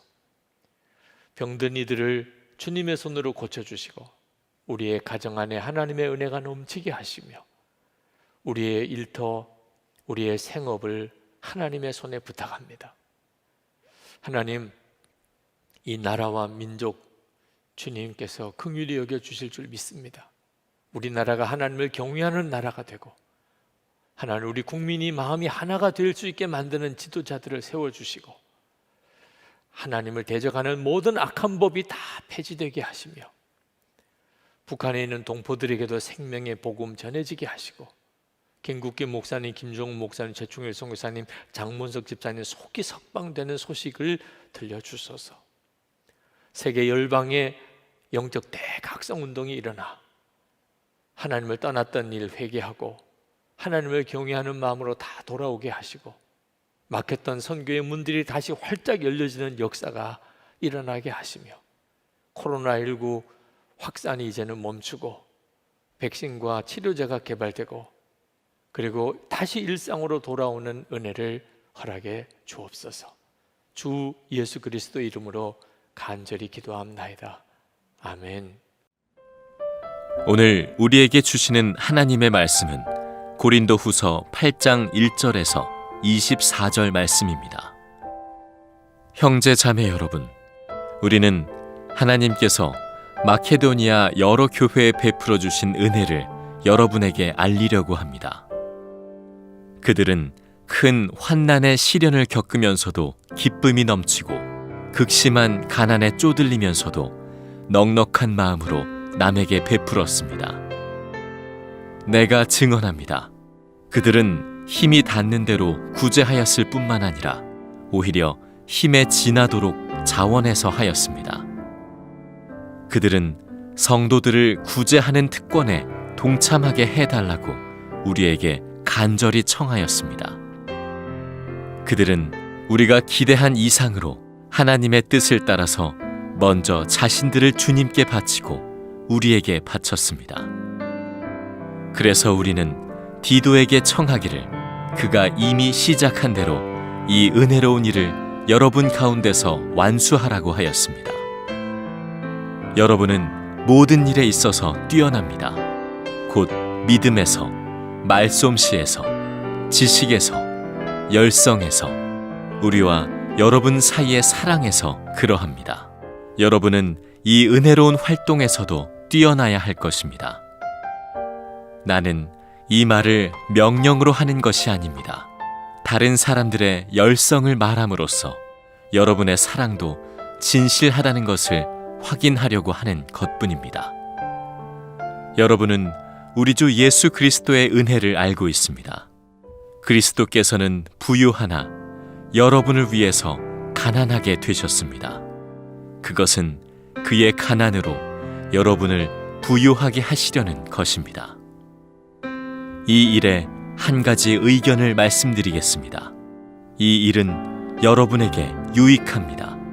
여러분은 지난해부터 이미 이 일을 실행하기 시작했을 뿐 아니라 그렇게 하기를 원하기도 했습니다.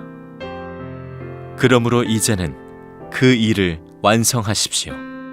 여러분이 자원에서 시작할 때에 보여준 그 열성에 어울리게 여러분이 가지고 있는 것으로 그 일을 마무리 지어야 합니다.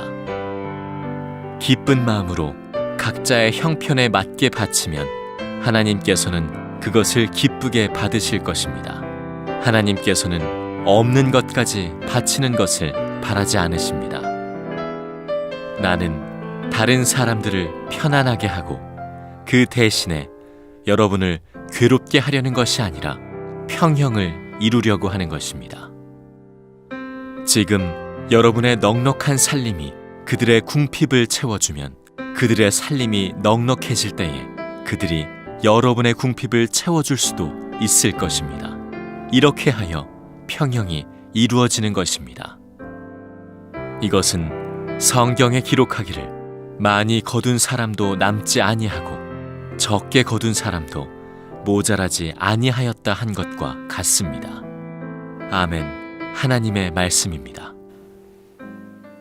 하나님의 은혜가 오늘도 여러분 위에 충만하시기를 축복합니다. 제가 1995년에 미국 교회를 한번 둘러본 적이 있었습니다. 그때 성령의 역사가 굉장히 강하게 나타난 교회로 유명한 한 교회를 갔다가 깊은 인상을 받았던 부분이 그 예배당 옆에 있었던 큰 구제 창고 건물이었습니다. 마치 아주 작은 백화점 같은 정도의 그런 건물이었는데 성도들이 한 주간 내내 가져온 구제 물품을 보관하는 창고입니다. 그리고 그 주간에 그 물품들을 참 힘들고 어려운 이들에게 흘려보내는 일을 하는 구제 사역을 보면서 그 교회에 진정한 성령의 역사가 나타나는구나 하는 것을 깨달았습니다. 성령의 역사의 가장 놀라운 특징이 가난한 자에게 복음이 전해지는 것입니다. 마태복음 11장에서 세례 요한이 감옥에 갇혀 있는 중에 예수님이 정말 그 메시아인지를 제자들을 통해서 질문한 적이 있는데 그 세례 요한에게 그렇게 대답을 하라고 전해줍니다. 가난한 자에게 복음이 전해진다고 하라. 예수님의 역사는 가난한 자에게 복음이 전해지는 것입니다. 고린도 교회에 회개의 부흥이 일어나는 그런 기쁜 소식을 듣고 사도 바울은 곧 이어서 고린도 교회 교인들에게 예루살렘 교회에 기근을 당한 예루살렘 교회에 구제 헌금을 보내달라 그런 요청을 합니다. 예루살렘 교회에 기근이 닥쳐서 많은 사람들이 굶고 죽는 어려운 일을 만나게 될 때 사도 바울이 그 예루살렘 교회를 돕고자 자기가 세웠던 교회 교인들에게 구제 헌금을 요청을 했습니다. 고린도 교회에도 그 구제 헌금 요청을 한 겁니다. 그런데 왜 이런 참 분위기가 좋은 상황에서 갑자기 헌금 이야기를 하신 걸까? 그런 질문이 나올 수도 있겠습니다. 고린도 교회 안에 회개의 부흥이 일어나서 은혜의 역사가 막 일어나고 있는 그 기쁜 소식을 서로 나누면서 왜 갑자기 생뚱맞게 헌금 이야기를 하시는 걸까요? 그런데 오늘 본문의 말씀을 읽어보면 사도 바울은 아주 부담스러운 어조로 고린도 교회 교인들에게 헌금해달라는 요청을 하는 게 아니고 고린도 교회 교인들에게 은혜가 더욱 넘치게 하기 위하여 이 말씀을 하고 있다는 사실을 알게 됩니다. 사도 바울은 마게도니아 지역에 있는 교회들, 그리스 북부 지역을 말합니다. 거기에 빌립보 교회, 데살로니가 교회, 베레아 교회 그런 교회들이 있었는데 그 교회 성도들에게 하나님이 주신 은혜를 고린도 교인들에게 간증으로 전해준다 그런 표현을 하면서 이 헌금 이야기를 하고 있습니다. 1절 말씀을 제가 읽겠습니다. 형제 자매 여러분, 우리는 하나님께서 마게도니아 여러 교회에 베풀어 주신 은혜를 여러분에게 알리려고 합니다. 하나님께서 마게도니아 지역에 있는 교회 교인들에게 은혜를 주셨다는 겁니다. 그래서 그 은혜를 지금 은혜가 충만한 여러분들에게 전해드리려고 한다 그런 뜻이죠.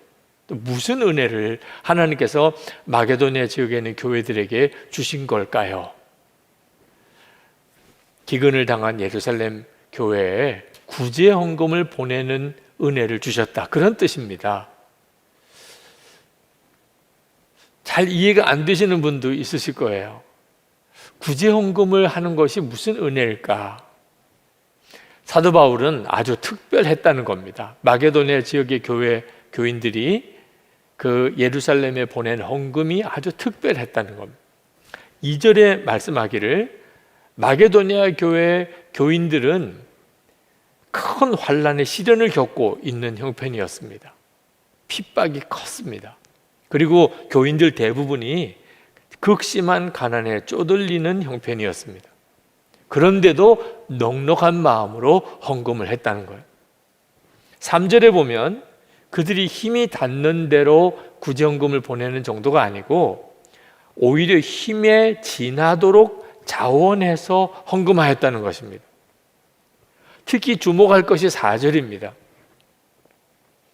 4절에 이렇게 말씀합니다. 그들은 성도들을 구제하는 특권에 동참하게 해달라고 우리에게 간절히 청하였습니다.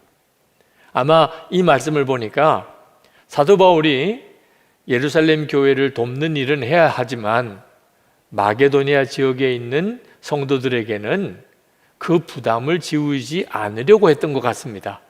왜냐하면 극심한 환난도 있고 또 너무나 가난한 교인들이었기 때문에 그랬던 것 같습니다.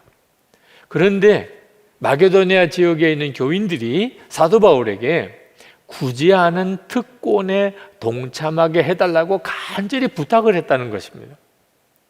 사도 바울은 그 말이 대단히 마음에 인상적이었고 또 너무 감동적이었던 것 같습니다. 그래서 고린도 교인들에게 그 이야기를 전해주는 겁니다. 이것이 바로 마게도니아 지역의 교인들에게 하나님이 베풀어 주신 은혜였습니다. 여러분들 중에는 구제하는 특권이라는 말이 잘 이해가 안 되는 분도 있으실 겁니다. 특권이라는 것은 남이 가지지 못하는 어떤 것을 가지게 되는 것, 남이 누리지 못하는 어떤 것을 누리게 되는 것을 말하는 거잖아요. 근데 구제하는 것이 무슨 특권이 됩니까? 사도 바울은 이 일을 통하여 마게도니아 교인들이 하나님의 특별한 은혜를 받았구나 하는 사실을 깨달았다는 거죠. 실제로 마게도니아 교인들 안에 하나님이 말할 수 없는 은혜를 주시지 않았다면 이런 일이 일어날 수 없다는 것입니다. 환난도 당하고 있죠. 극심한 가난 중에 있죠. 그런데 지금 남의 형편 돌아볼 처지가 되겠습니까? 상식적으로 말하면 말이 안 되는 거죠. 그런데도 힘에 지나도록 구제헌금을 보내고 헌금하지 않아도 된다고 해도 구제하는 특권에 동참하게 해달라고까지 말하는 것은 그 마게도니아 교인들 안에 특별한 은혜의 역사가 일어났기 때문에 그게 가능한 일이잖아요. 5절에 이렇게 말씀합니다. 그들은 우리가 기대한 이상으로 하나님의 뜻을 따라서 먼저 자신들을 주님께 바치고 우리에게 바쳤습니다. 그러니까 마게도니아 교인들은 그저 돈을 헌금한 게 아니고 자기 자신을 바쳤다는 겁니다. 그들이 진짜 하나님을 만났고 하나님의 사랑을 알았고 예수 그리스도와 동행하는 사람이 아니라면 일어날 수 없는 일들이 이 구제 헌금을 통하여 그들 가운데 일어나고 있었다는 거죠. 여기서 우리는 은혜가 꼭 특별한 것을 받아야만 은혜가 아니라는 걸 알게 됩니다. 주는 것도 은혜라는 거죠. 은혜라는 것은 받을 자격이 없는 사람이 엄청난 사랑을 받는 경우를 은혜를 받았다, 그렇게 말합니다. 그 은혜의 핵심은 십자가입니다. 지옥에 갈 수밖에 없는 우리를 구원하려고 하나님께서 독생자를 보내주셔서 그를 대신 죽게 하신 이것이 은혜의 핵심인 거죠. 그런데 이런 은혜를 정말 받은 사람, 그런 은혜를 실제로 누리는 사람은 자기도 다른 사람을 위해서 무조건적인 사랑을 베푸는 사람이 됩니다. 무조건적인 사랑을 베푸는 것이 바로 은혜가 되는 거죠. 그가 은혜 받은 사람이라는 분명한 증거이기 때문에 그렇습니다.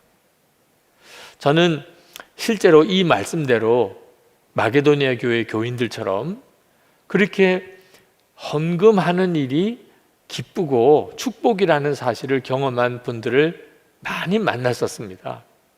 한 번은 어느 권사님이 건축헌금을 봉헌하기 위해서 오셨는데 그 권사님의 처지가 참 어려운 처지였습니다. 제가 그 권사님께 말씀드렸습니다. 권사님, 우리가 건축헌금을 위해서 기도하고 있지만 권사님은 안 하셔도 됩니다. 권사님은 권사님이 먹고 사시는 삶을 위해서 사셔도 하나님께서 충분히 다 이해하십니다. 그랬더니 그 권사님이 눈물을 흘리시는 거예요. 목사님, 저도 헌금하게 해주세요. 제가 그때 마음이 참 먹먹했습니다. 그리고 하나님과 그 권사님 사이에 일어나고 있는 비밀스러운 일이라는 것을 느꼈습니다. 제가 관여할 수 있는 문제가 아닌 거죠. 그래서 제가 그 권사님을 위해서 축복 기도를 해드렸던 적이 있었습니다. 우리가 은혜 받았을 때 일어나는 가장 놀라운 변화가 헌신입니다. 헌금이 달라지는 거죠. 성경의 헌금에 대한 말씀이 많이 나오는 이유가 그 까닭입니다. 예수님의 비유의 말씀 중에 반 이상이 돈과 관련된 내용입니다. 우리가 진짜 은혜의 눈이 뜨이고 하나님의 자녀가 되고 나면, 그러면 우리 속에서 헌금하고 싶은 마음이 뜨겁게 일어나게 됩니다. 그것은 누가 시켜서 하는 것도 아니고 또는 강요된 것도 아닙니다. 성령의 역사로 일어나는 자연스러운 현상인 겁니다. 헌금을 많이 한 사람이 꼭 믿음이 좋다는 말은 할 수가 없겠지만, 헌금에 대해서 인색한 마음이 드는 사람이 믿음이 좋은 경우는 없습니다. 사랑하는 사람이 생기면 돈이 쓰여지는 거죠. 자녀를 사랑하는 부모는 자녀를 위해서 돈을 사용하는 것을 아깝다고 생각하지 않습니다. 예수님을 만나고 하나님의 말할 수 없는 사랑을 경험한 사람은 똑같은 일이 벌어지게 되는 겁니다. 사도 바울이 고린도 교회 교인들에게 헌금하라고, 예루살렘 교회를 돕는 구제 헌금을 하라고 이렇게 권하는 내용을 한번 가만히 우리가 묵상해 볼 필요가 있습니다. 저는 지난 코로나19 감염으로 인해서 2020년이 말할 수 없이 어려웠습니다. 그런데 그 한 해를 돌아보니까 우리 교회 역사상 가장 많은 구제헌금이 들어왔고 가장 많은 구제비를 흘려보낸 해였습니다. 그때 깨달아졌어요.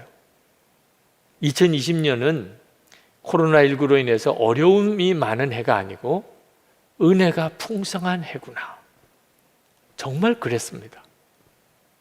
그리고 그 은혜의 역사는 올해도 계속 이어지고 있습니다. 눈이 뜨이고 나면 보는 것이 달라지게 되는 겁니다.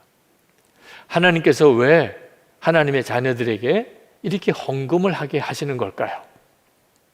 우리는 하나님의 은혜를 깨달으면 감사 헌금을 하나님께 봉헌합니다. 그런데 하나님께는 재물이 필요가 없으세요. 하나님은 모든 것의 소유자이십니다. 그런데 왜 우리는 하나님께 은혜를 받았을 때 헌금으로 하나님께 감사를 드리는 거죠? 왜 그리고 하나님은 그렇게 하기를 말씀하시는 걸까요? 거기에는 참 놀라운 하나님의 계획이 있음을 알아야 합니다. 먼저 사도 바울은 하나님께서 하나님의 자녀들이 부유하게 되기를 원하신다는 말씀을 하고 계십니다. 9절 말씀해 보면 여러분은 우리 주 예수 그리스도의 은혜를 알고 있습니다. 그리스도께서는 부유하나 여러분을 위해서 가난하게 되셨습니다. 그것은 그의 가난으로 여러분을 부유하게 하시려는 것입니다. 여러분, 우리를 부유하게 하시려고 예수님께서 사람이 되시고 그리고 십자가를 지셨습니다. 하나님께서 가난해지신 것은 지옥에 갈 수밖에 없는 우리, 말할 수 없이 영적으로 가난한 우리, 하나님의 자녀가 되는 부유함을 누리게 하시려는 것이라는 겁니다. 그런데 이처럼 하나님이 우리를 부유하게 하신 것은 까닭이 있으신 겁니다. 우리를 통하여 가난한 사람들에게 입을 것과 먹을 것을 공급하는 일을 하게 하시려는 것이라는 것입니다. 그래서 우리가 은혜를 받으면 돕고자 하는 마음이 자동적으로 일어나게 되는 겁니다. 이것이 하나님의 계획이니까요.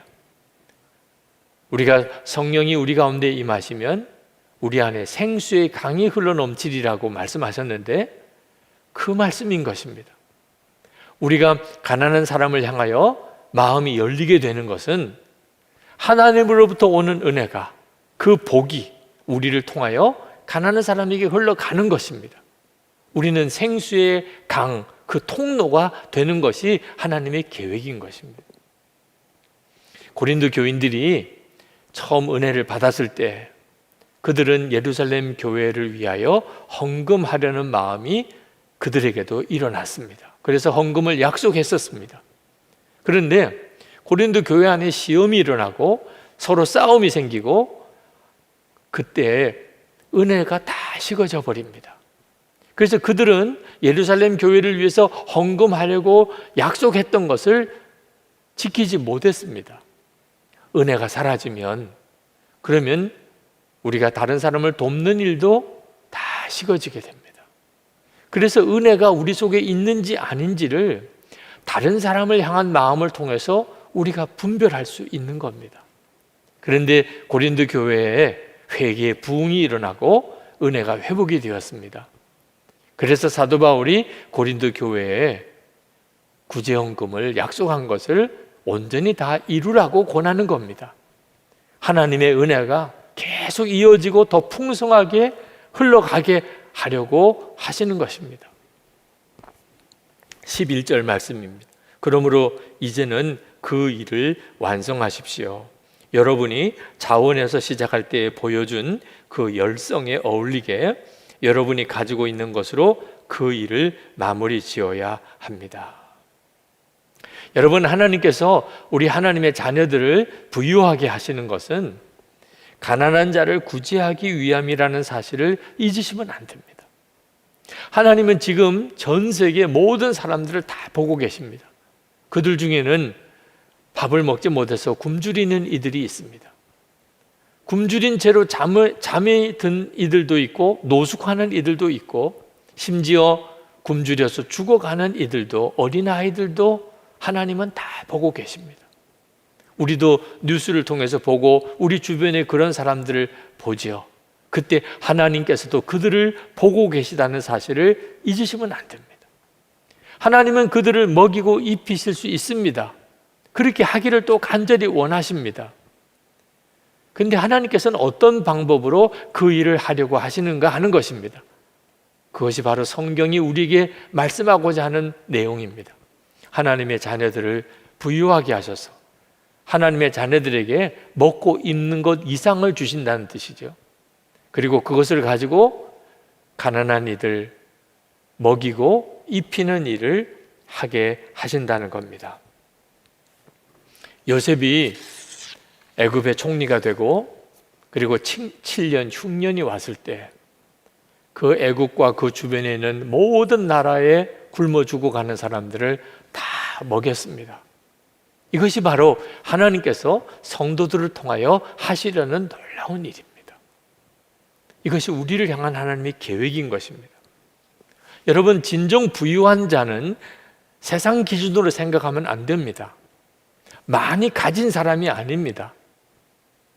많이 도운 사람이 하나님이 인정하시는 진정 부유한 자입니다.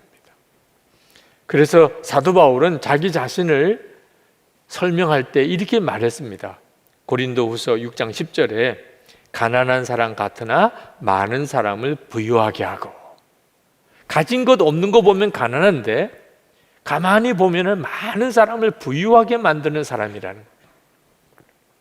삭개오가 예수님을 만나고 은혜를 받았습니다. 하나님의 사랑을 받았습니다. 그리고 삭개오가 무엇이 달라졌지요? 가난한 자에게 자기 재산을 나누어 준 겁니다. 누가복음 19장 8절에 삭개오가 서서 주께 여짜오되 주여 보시옵소서, 내 소유의 절반을 가난한 자들에게 주겠사오며 만일 네 것을 토색한 일이 있으면 4배나 갚겠나이다. 은혜 받은 사람은 다 이런 마음이 된다는 겁니다. 그러므로 여러분 자신이 지금 얼마나 많은 사람을 먹이고 있는지, 얼마나 많은 사람에게 베풀고 사는지를 한번 점검하셔야 합니다. 이것은 하나님과 여러분 사이의 관계를 그대로 보여주는 겁니다. 여러분이 얼마나 놀라운 은혜를 받고 사는지를 말해주는 표징입니다. 여러분 마음속에 인색한 마음이 드는 것을 두렵게 생각해야 됩니다. 우리는 수시로 인색한 마음이 듭니다. 그때마다 이것은 하나님과의 관계에 위기가 왔다는 뜻이고, 그리고 우리에게 말할 수 없이 두려운 일이 생겼다는 것을 우리가 깨달아야 됩니다. 그래서 인색한 마음을 마음에 품으면 안 됩니다. 오히려 그때마다 더 베풀기를 힘써야 합니다. 저에게는 참 부끄러운 기억이 있습니다. 제가 젊은 목사였을 때 한 번은 지방 교육자 회의가 어느 한 작은 교회에서 열렸습니다. 회의가 거의 끝나갈 무렵에 감리사님께서 그 교회를 위해서 우리가 한번 헌금을 하시자 하는 이야기를 하시더라. 계획에 있었던 무슨 헌금도 아니었고, 또 그때 제 형편이 넉넉한 처지도 아니었기 때문에 헌금을 하자는 것에 대해서 그냥 마음에 부담스러운 생각이 덜컥 들더라고요. 아, 또 헌금이야? 이런 생각이 들더라고요. 그래서 제가 주머니에 있는 가장 작은 지폐 1,000원짜리 한 장을 손에 이렇게 움켜쥐었습니다. 헌금을 안 할 수는 없지요. 또 그 교회를 위해서 헌금하자는 것은 명분상으로는 참 귀한 일이기도 하지요. 제 마음이 움직여지지를 않은 겁니다. 찬송가를 부르고 헌금 바구니가 이렇게 쭉 돌아오는데 저에게까지 이렇게 다가오는 헌금 바구니를 보면서 그 헌금 바구니에 제 주먹을 이렇게 넣고 그리고 돈을 넣으면 그냥 헌금이 된 거죠.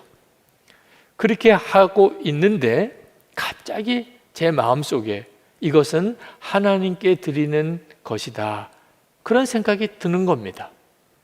숨이 막히는 것 같았어요. 아마 제가 어떤 사람에게 그렇게 1,000원 한 장을 주면 그는 아마 거린 취급을 받는다고 느꼈을지 모르겠어요.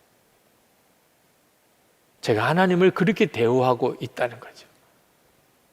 그것이 제 속에 있었던 은혜의 실상이었습니다. 왜 나에게 풍성한 은혜가 없을까?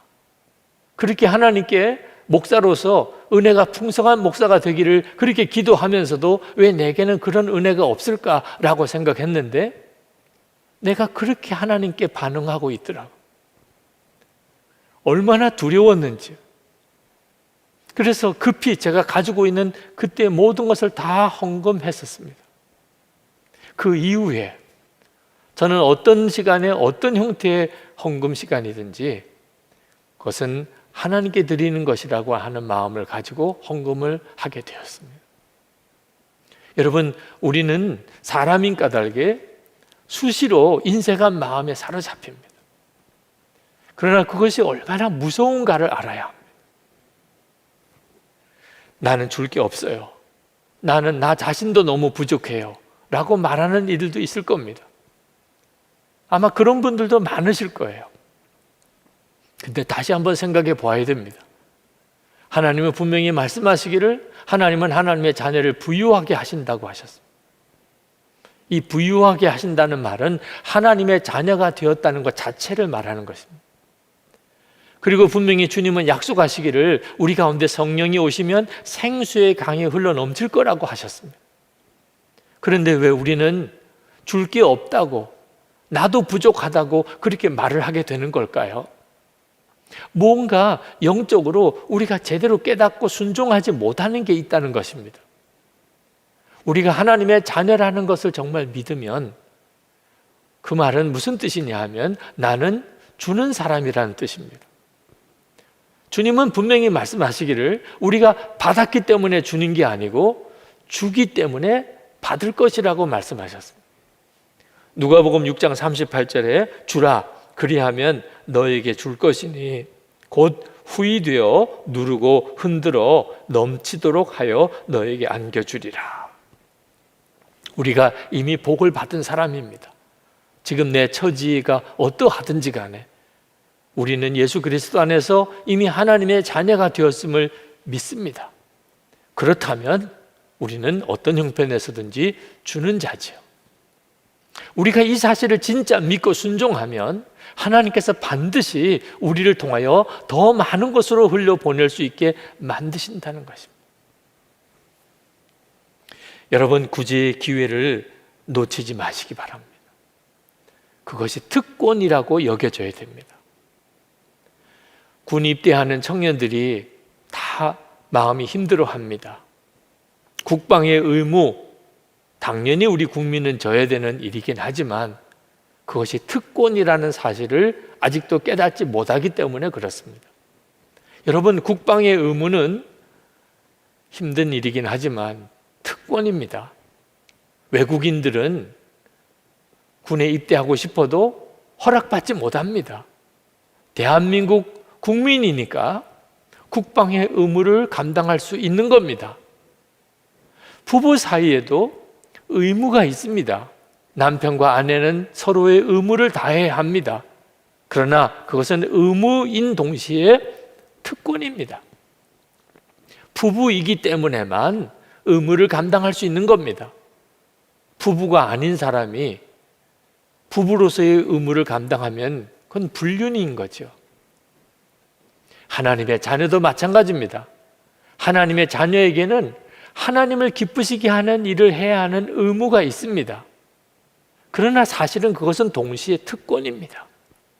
하나님의 자녀가 되는 일, 하나님의 자녀답게 사는 것, 이건 말할 수 없는 특권입니다. 그래서 구제가 특권인 것입니다. 우리가 형편과 처지를 뛰어넘어서 구제하는 일을 기쁘게 여길 때, 잠언 11장 25절에 구제를 좋아하는 자는 풍족하여질 것이요 남을 윤택하게 하는 자는 자기도 윤택하여지리라. 구제를 좋아하는 것, 이것은 하나님의 자녀만이 누릴 수 있는 일입니다. 그때 사람들은 뭐라고 말을 하지요? 야, 저 하나님 아버지를 닮은 사람 좀 봐. 하나님 아버지를 닮은 사람인 것입니다. 하나님께서 그렇게 구제를 좋아하신, 우리가 구원받은 것이죠. 이보다도 더 놀라운 특권이 어디 있습니까? 하나님 아버지를 닮은 사람. 이것이 마게도냐 교인들이 깨달은 것입니다. 그래서 그들은 자신들의 형편이 어려웠지만 구제하는 특권을 자기들에게서 뺏어가지 말도록 사도 바울에게 요청했던 것입니다. 그리고 고린도 교회 교인들에게 그 은혜의 간증을 사도 바울은 전해주었던 것입니다. 우리들에게도 마찬가지입니다. 지금 이때가 참 힘들고 어려운 때고, 우리 주변에는 우리 자신뿐만 아니고 어려운 이들이 굉장히 많이 생기고 있는 때입니다. 그때 구제가 특권인 것을 정말 믿고 하나님의 자녀로서 사는 성도들 되시기를 축복합니다. 하나님의 놀라운 계획을 잃어버리지 않게 되기를 축복합니다.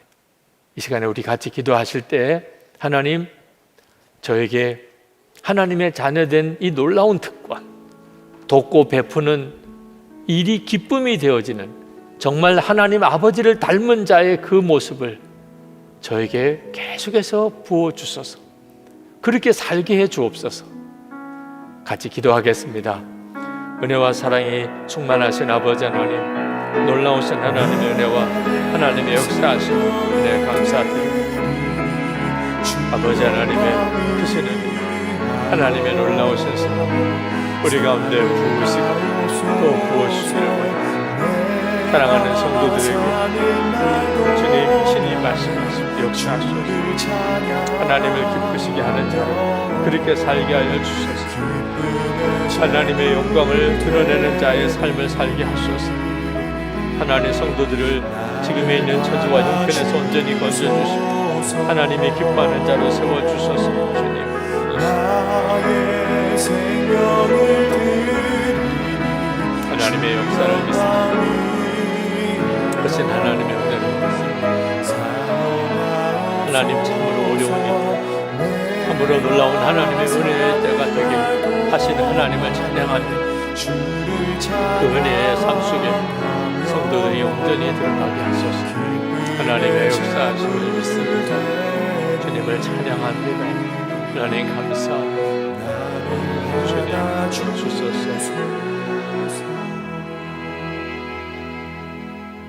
은혜와 사랑이 많으신 아버지 하나님, 참으로 어려운 때에 우리가 지금 살고 있습니다. 주변에 힘들고 어려워하는 일들도 너무나 많습니다.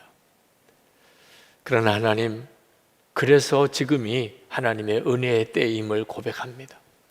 마게도니아 성도들이 구제하는 특권이라고까지 그들이 믿었던 그 은혜의 역사가 우리 가운데 뜨겁게 일어나게 되기를 원합니다. 2020년, 2021년 코로나19로 인해서 말할 수 없는 어려운 이때가 사실은 하나님의 말할 수 없는 은혜의 해가 되게 하소서. 올해도 하나님의 역사하심은 풍성하고 놀랍습니다. 저희들에게 온전한 믿음을 주소서. 우리가 하나님의 자녀가 되었음을 정말 확신하게 하소서. 우리는 주는 자가 되었다는 것을 정말 믿게 하소서. 그리고 믿음으로 순종하여 베풀기를 기뻐할 때 저희들을 통해서 하나님의 살아계심과 그 풍성함이 드러나게 하여 주옵소서. 오늘도 하나님 앞에 예배하고 헌금하는 사랑하는 성도들을 특별한 마음으로 축복합니다. 주님이 주시는 그 감동으로 축복합니다.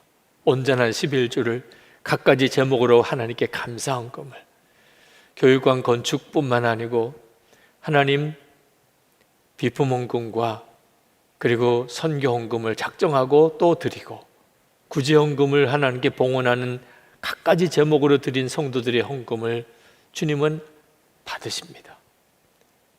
하나님께서 베풀고 또 주시려고 하시는 은혜가 더 풍성한 것을 믿습니다. 우리가 어디서든지 그 은혜의 통로로 생수의 강이 흘러넘치는 자로 그렇게 쓰임을 받으며 살게 하여 주옵소서. 도와주고 베풀어주고 살려주고 건져내고 위로하고 기쁨이 되어주는 존재로 그렇게 살게 하옵소서. 사랑하는 성도들의 가정을 주님의 은혜로 지키소서. 온 가족들이 다 은혜 안에 살며 구원을 받는 역사를 주소서. 성도들의 병든 몸을 이 시간에 주의 손으로 고치소서. 성도들의 생업 일터를 주님 책임져 주소서. 주의 일할 힘이 언제나 있게 하소서. 무엇보다 거룩한 성도로 정말 복의 통로가 되는 성도로 세워져서 이 나라가 변화되는 역사가 일어나게 하소서. 하나님을 경외하는 나라가 되어지도록 한국 교회와 성도들이 거룩하게 일어나게 하여 주옵소서. 북한에 있는 주민들 구원해 주소서. 우리 민족이 진정으로 복음으로 통일되게 하소서. 전쟁 준비가 그치고 핵무기가 다 사라지게 하소서. 김국기 목사님, 김종훈 목사님, 최충길 선교사님, 장문석 집사님 속히 석방되게 해주소서. 전 세계 열방에 코로나19도 다 소멸되고 오히려 더 놀라운 영적 대각성 운동이 일어나고 선교지마다 선교의 문들이 활짝 열려지는 은혜의 역사가 하나님 열방에 일어나게 하여 주시옵소서. 주 예수 그리스도 이름으로 간절히 기도합나이다. 아멘.